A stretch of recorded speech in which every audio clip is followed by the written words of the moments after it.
Ayan guys, bali nagkaroon po tayo ng kunting pagsasalo po dahil dumating po yung mama ko galing probinsya, Samar. Tsaka nagkasama-sama po sila lahat na magkakapatid. Kaya nagganyan po kami na kung ang tawag po sa amin yan sa Samar, sa Waray po ay hadang. Kung sa Bisaya naman po ay harang.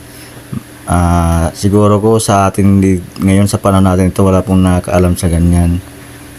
Pero sa mga ninuno po kasi meron po talagang ganyan na na kasiyahan po para po sa mga mahal natin sa buhay na mayapa na.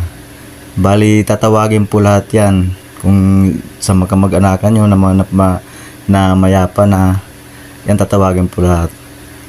Kunting salo-salo lang po yan, tinatawagin po lahat yan. Tsaka nagtataka po kayo kung bakit may kanila may ganyan po